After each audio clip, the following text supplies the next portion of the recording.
Selamat datang di PTP Nusantara 9 Persero Pabrik Gula Seragi Pekalongan.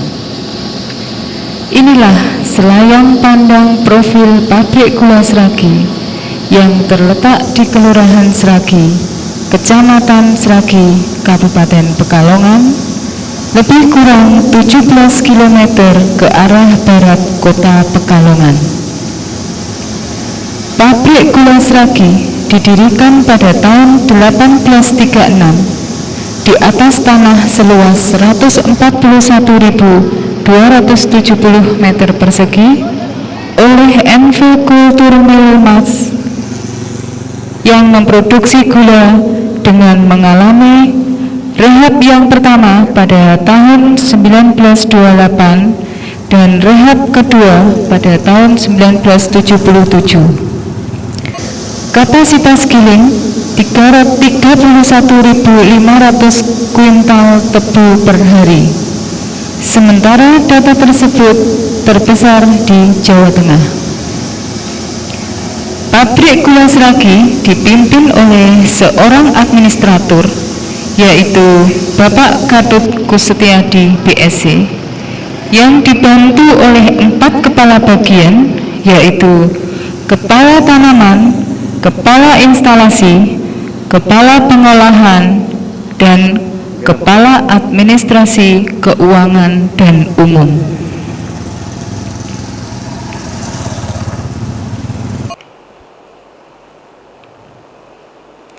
Pada tahun 1996, pabrik gula Seragi masuk dalam salah satu unit PTP Nusantara 9 yang berkantor pusat di Semarang dengan menyangga 2 pabrik gula yang dinonaktifkan, yaitu PG Cepiring di Kendal dan PG Comal Baru di Comal.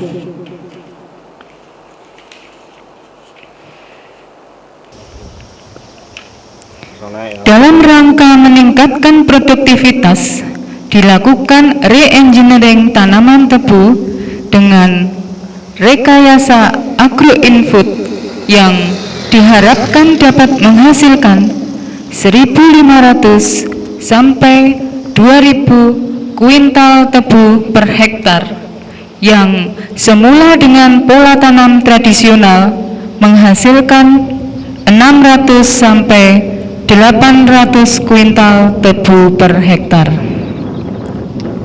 Terlihat pada gambar salah satu kebun di Desa Panglarangan dengan kategori tanaman Tris 1 KMA seluas 15,236 hektar dengan umur 2 bulan, jenis BR dan SS Sudono Salim.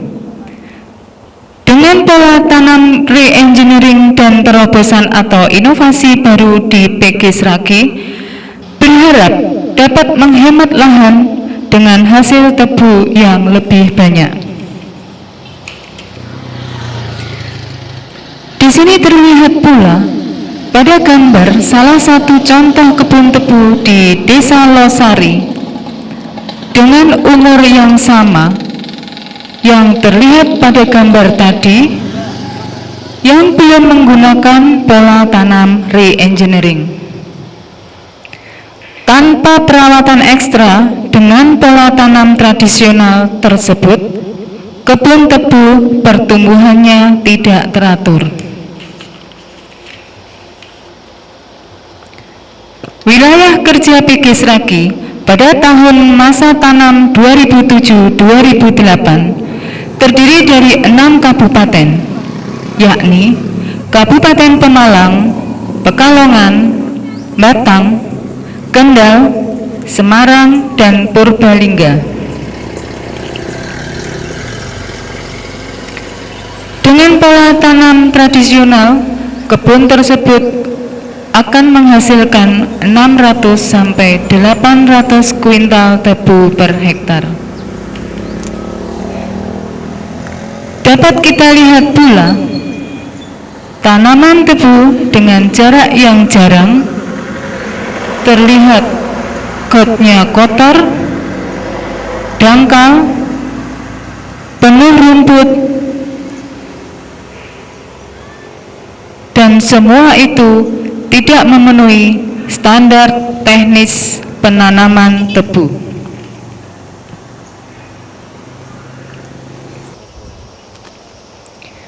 Jadi, di sini kita dapat simpulkan dan dapat kita bandingkan pula antara pola tanam re-engineering dan pola tanam tradisional.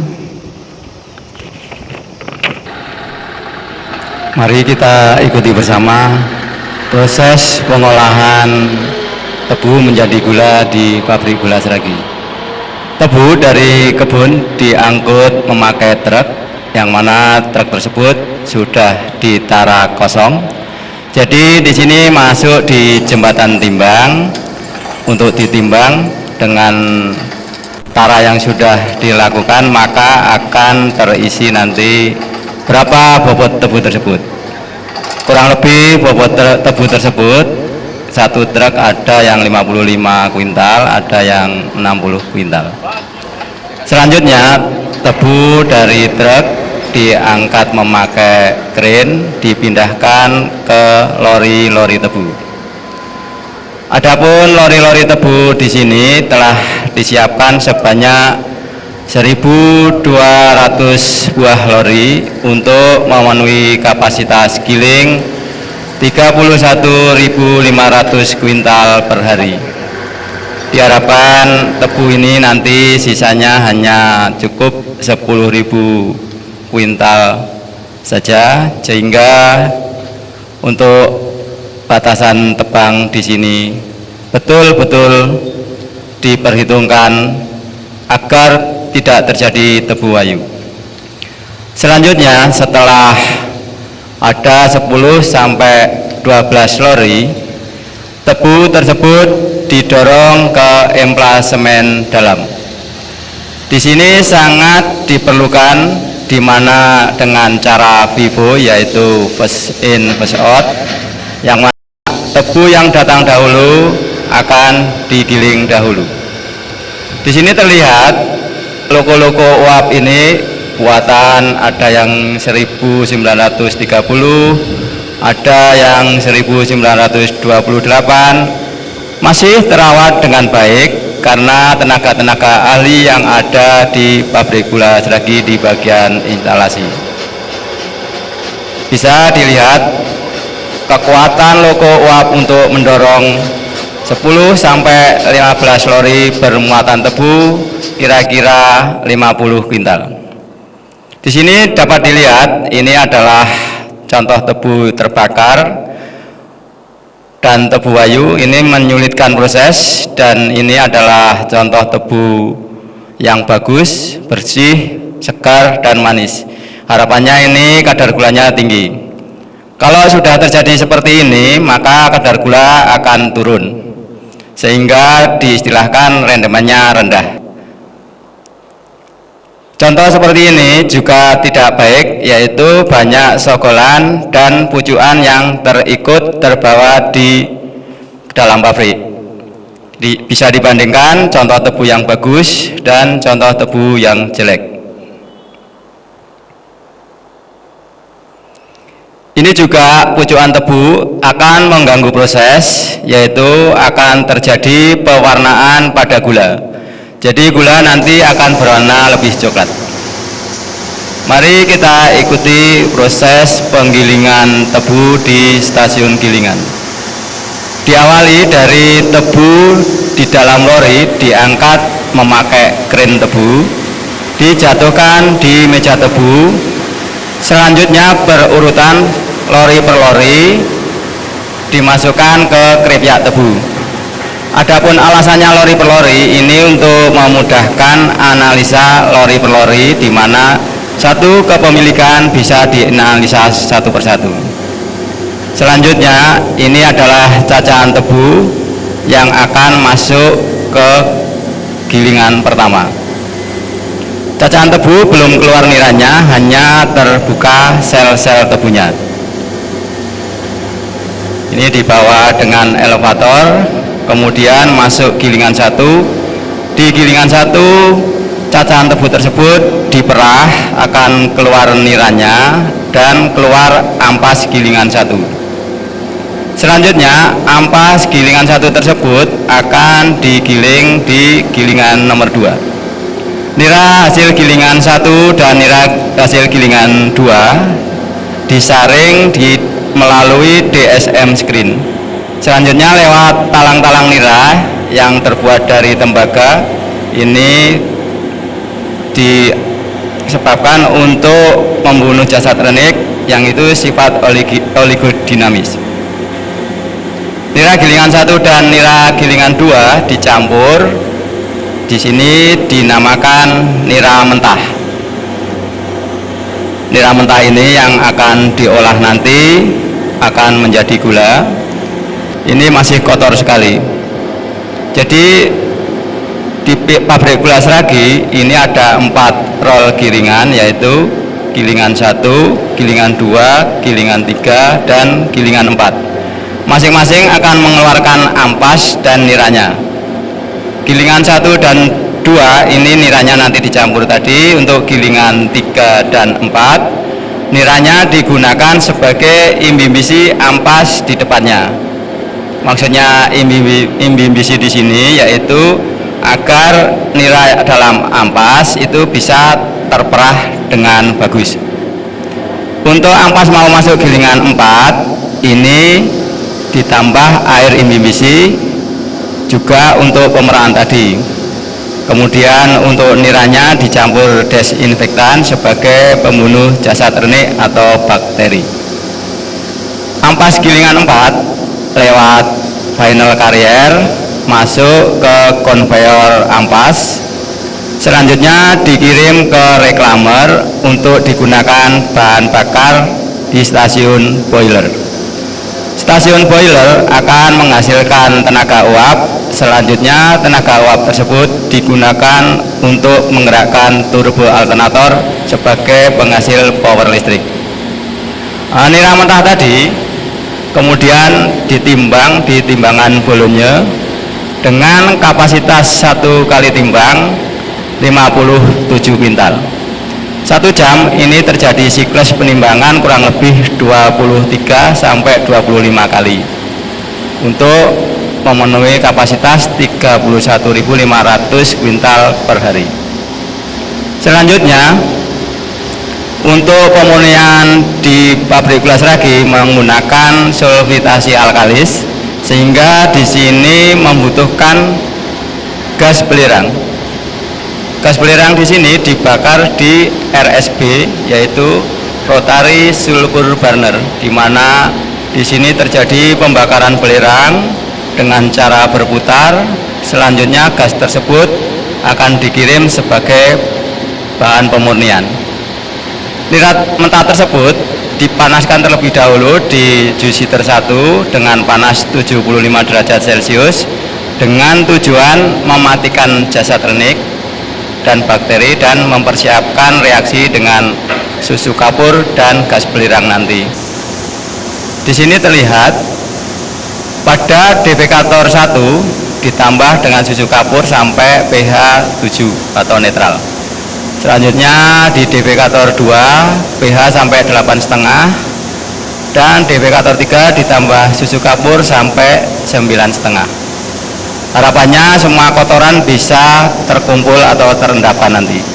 Selanjutnya agar endapan tersebut kompak masuk ke power sulfitator. Di sini pesawat di pabrik gula Seragi termasuk baru, ini investasi kurang lebih 1 miliar untuk menghasilkan mutu gula yang bagus. Di sini ditambah gas SO2 agar terjadi endapan SO3 yang begitu kompak. Selanjutnya nira tersebut diendapkan pada door clarifier. Kotoran akan terpisah di bawah dan nira jernih akan di atas. Nira jernih disadap, selanjutnya disaring. Di sini terlihat untuk nira jernih tersebut pada saringan, di mana terjadi buih yang begitu putih. Ini berarti pemurnian begitu sempurna. Kita harapkan nanti hasil gula akan putih dan kristalnya bisa menjadi besar-besar. Nira jernih selalu dikontrol untuk kejernihannya setiap periode, jadi di sini tidak boleh lengah. Selanjutnya untuk nira kotor itu ditapis di rotary vacuum filter. Di sini untuk kotorannya itu menempel pada drum, yaitu kita namakan blotong. Selanjutnya blotong tersebut akan jatuh ke bawah dan di bawah sudah ada dump truck yang ada di bawahnya yang akan mengangkut blotong tersebut. Inilah dump truck untuk mengangkut blotong. Blotong tersebut diangkut ke gudang Comal Baru yang selanjutnya akan diproses menjadi kompos.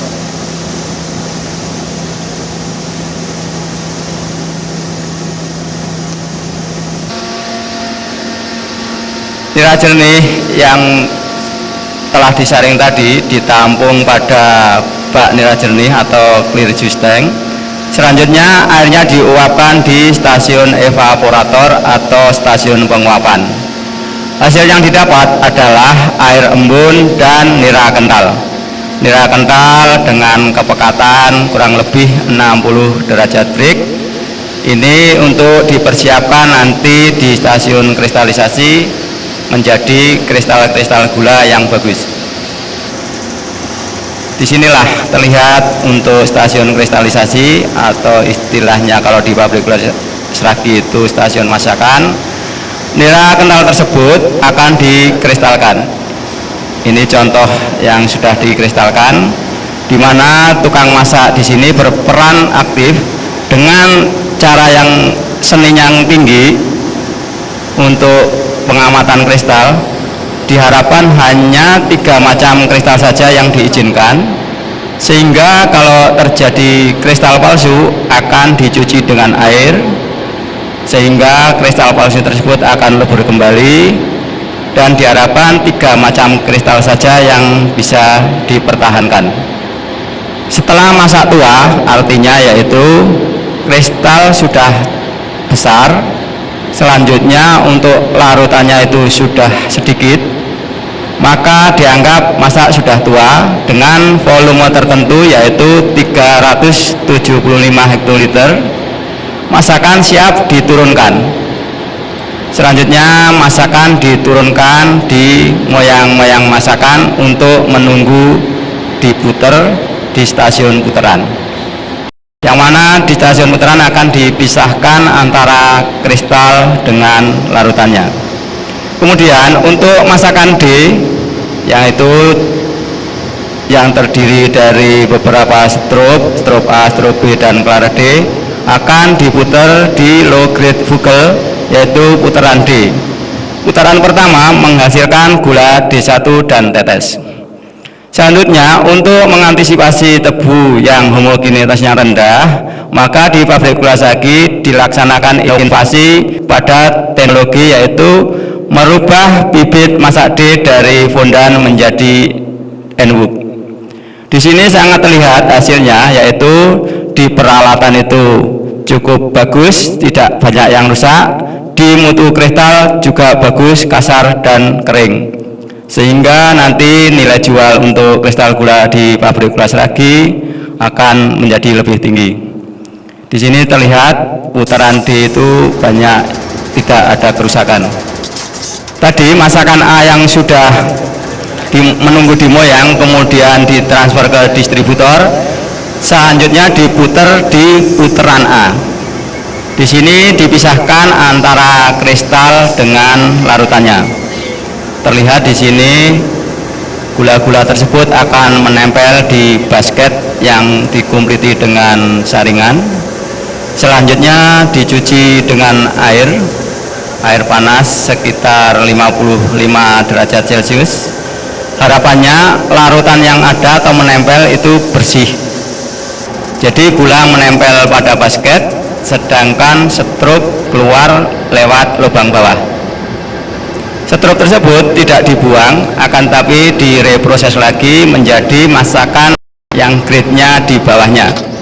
Misalnya untuk setrup A itu menjadi masakan B. Sama, masakan B B itu hanya prinsipnya bahan bakunya itu dari setrup A. Untuk warnanya memang kalau masakan B itu kurang begitu putih, sehingga nanti dalam menghasilkan SAS, gula A dan gula B itu dicampur lewat talang goyang ini. Gula tersebut dicampur pada mixer AB, di mana diberi pelumasan klare SAS agar memudahkan untuk bisa dipompa ke distributor putaran AB. Di sini terlihat gula AB tersebut dicampur, kemudian ada pelumasan dari klare SAS. Selanjutnya lewat distributor putaran SAS, gula tersebut diputar lagi di putaran SAS. Di sini hanya perbedaannya untuk bilasan air tetap masih ada, akan tapi di sini diperlukan karena gula produk yaitu gula yang kering. Maka di sini dilakukan penyetuman memakai steam, tekanannya kurang lebih 4 kg per cm persegi, suhunya sekitar 90 derajat Celcius. Maksudnya 90 derajat Celcius agar tidak terjadi pewarnaan pada gula atau karamelisasi. Dengan suhu 90 derajat Celcius diharapkan gula SAS tersebut bisa kering.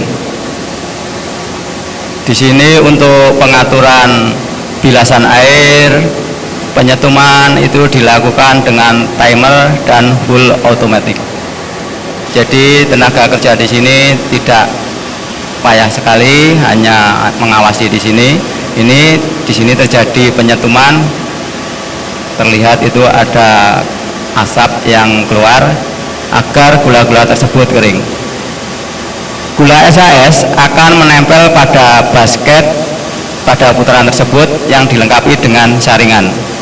Sedangkan larutannya yaitu berupa klare SAS akan keluar lewat bawah.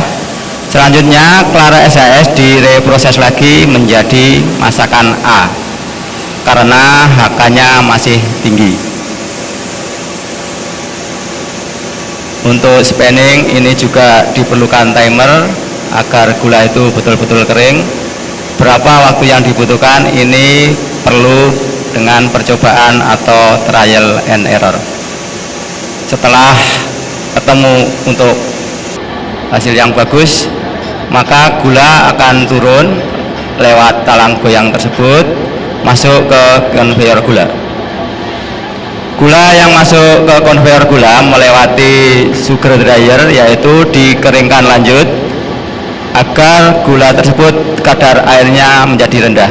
Selanjutnya melewati vibrating screen atau saringan getar, gula masuk ke konveyor 3, selanjutnya dikirim ke sugar bin.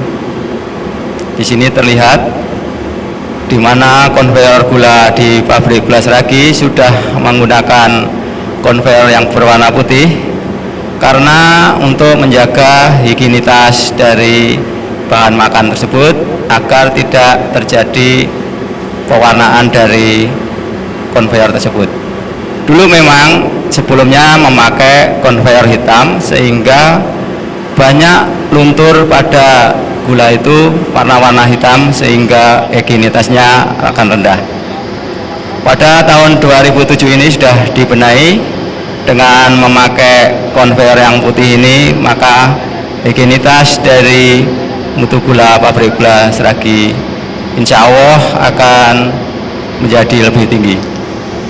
Di sini kelihatan gula yang begitu kristalnya besar-besar dan kering.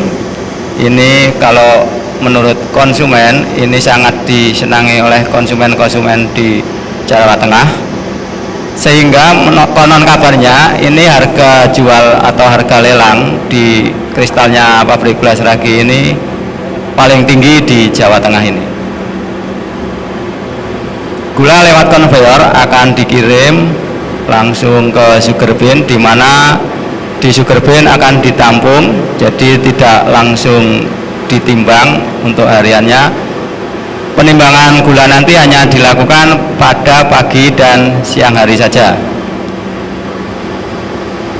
Di pabrik gula Sragid sudah menggunakan timbangan otomatis dengan packing 50 kg tiap kantong, di mana ditimbang otomatis. Selanjutnya lewat konveyor gula tersebut dijahit dengan penjahit yang permanen, sehingga akan memudahkan untuk proses penjahitan ini. Selanjutnya untuk mengantisipasi timbangan, kemudian ditimbang ulang lagi setelah turun dari konveyor 1-2 buah. Untuk kontrol mutu gula, tiap jam diambil contohnya dan dipasang di rak gula tersebut. Inilah contoh-contoh gula tiap-tiap jam. Jadi kalau ada penurunan mutu bisa segera dilihat di mana ada kesalahan proses. Selanjutnya gula yang sudah tertimbang tiap packing 50 kg ditata rapi di gudang.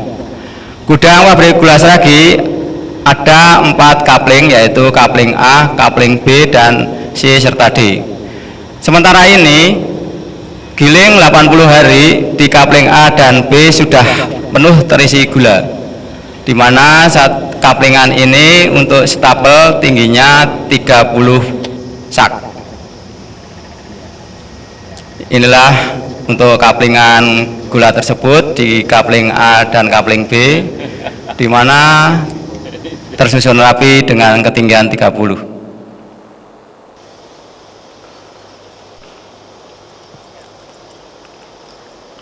Manajemen pabrik gula Sragid sebagai pengelola bekas pabrik gula Comal Baru sedang mengembangkan potensi wisata yang dimiliki bekas pabrik gula Comal Baru ini menjadi kawasan agrowisata.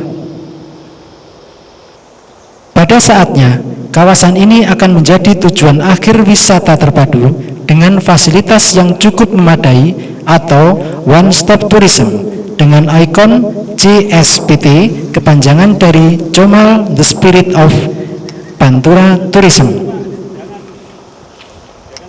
Fasilitas yang saat ini bisa dinikmati masyarakat umum adalah kolam renang dewasa, kolam renang anak-anak, kantin dan karaoke, pertunjukan periodik atau insidental, live show dangdut dan pop, taman bersantai dilengkapi dengan berbagai alat permainan,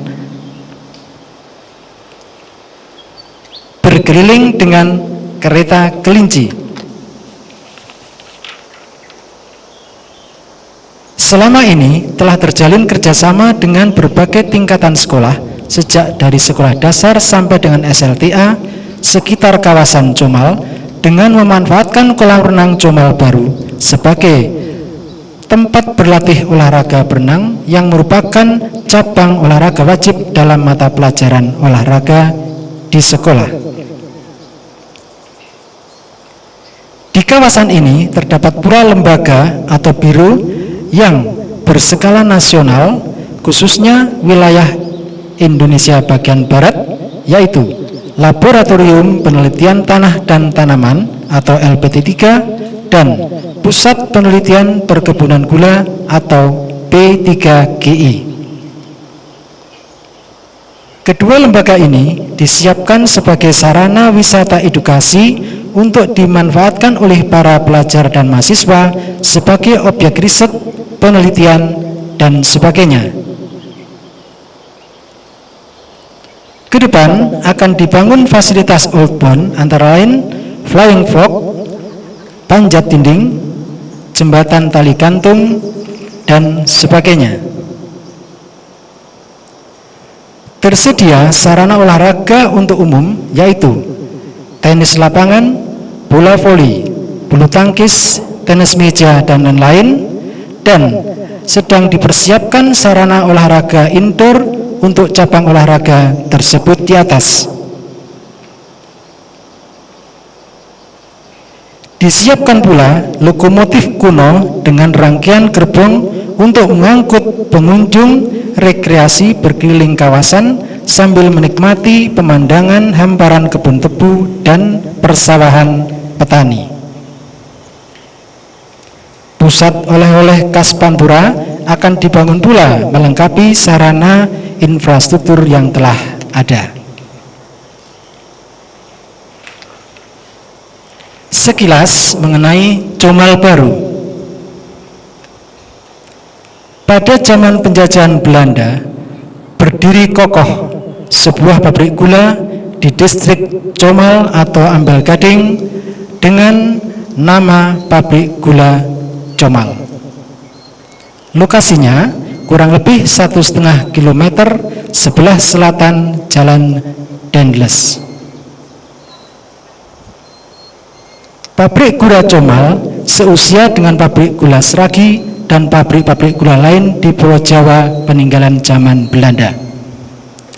Namun, pabrik gula Comal Baru tidak seberuntung pabrik gula Seragi, karena pada Perang Kemerdekaan sekitar tahun 1942-1945, pabrik gula ini dibombardir Jepang dan diporak-porandakan Belanda dan sekutunya yang ingin menguasai kembali Indonesia. Kini tinggallah seonggok bangunan raksasa tua, saksi sekaligus korban perjalanan sejarah peradaban manusia. Inilah potensi yang sedang dikembangkan pabrik gula Seragi selaku pengelola kawasan tersebut menjadi one-stop tourism.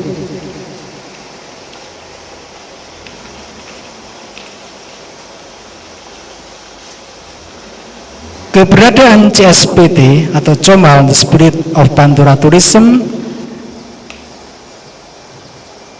telah mendapatkan respon positif dari pemerintah daerah atau Bupati Pemalang dan dinas-dinas terkait, karena sejalan dengan prioritas pembangunan Kabupaten Pemalang.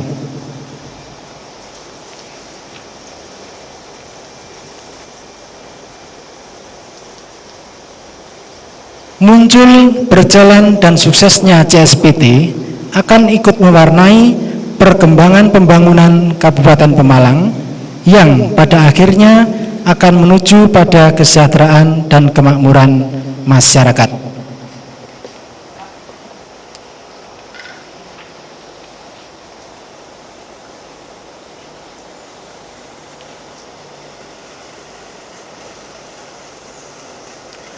Pengembangan usaha dilakukan pula oleh pabrik gula Seragi. Salah satunya adalah pembangunan pelayanan kesehatan masyarakat 24 jam. Hal ini sedang dirintis keberadaannya dan sedang dalam proses perizinan dan pembangunan fisik. Untuk memenuhi animo pengunjung, khususnya balita, mengenai permainan dalam air, telah dibuka resmi kolam bermain air bagi balita. Selamat mengunjungi.